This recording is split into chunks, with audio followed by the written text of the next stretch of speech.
Assalamualaikum warahmatullahi wabarakatuh. Perkenalkan, nama saya Risa, saya dari mahasiswa Universitas Muhammadiyah dari Fakultas Ekonomi dan Bisnis jurusan Akuntansi dengan NIM 196220140 dari kelas 5 SIP 3. Oke, teman-teman bertemu lagi dengan saya di sini. Kita membahas hari ini adalah research based theory.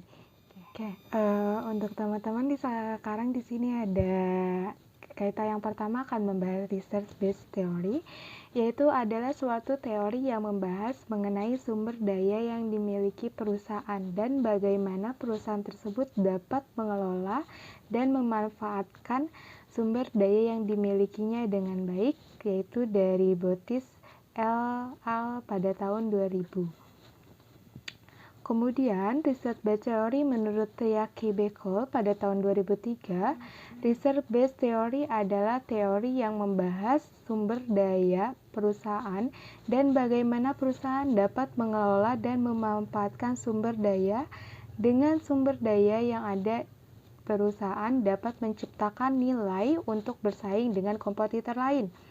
Nah, kemudian menurut research based teori ini berpandangan bahwa perusahaan akan mendapatkan keunggulan baik dari keunggulan kompetitif dan kinerja optimal dengan mengakuisisi atau menggabungkan dan menggunakan aset-aset vital untuk memperoleh keunggulan kompetitif dan kerja optimal. Kemudian selanjutnya ada RBT dapat menjelaskan bahwa perusahaan dengan kemampuan mengelola intelektual kapital dengan maksimal dapat menciptakan nilai bagi perusahaan tersebut. Asumsi teori ini adalah bagaimana perusahaan mendapatkan nilai tambah atau value added dengan mengelola sumber daya yang dimiliki sesuai dengan kemampuan perusahaan itu sendiri. Nah, penciptaan nilai tambah bagi perusahaan akan berpengaruh terhadap nilai perusahaan. Ini teori menurut Barney pada tahun 1991.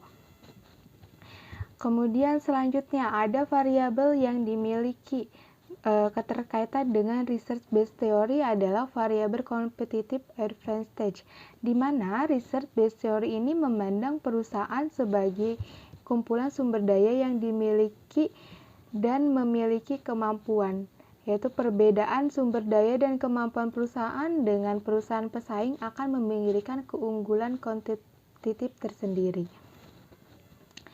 Oke, dari beberapa pengertian tadi, based theory dapat diketahui intinya adalah perusahaan tidak dapat mengambil keunggulan kompetitif yang dimiliki oleh suatu organisasi lain, karena keunggulan tersebut merupakan sumber daya yang langka, sukar ditiru, dan tidak tergantikan.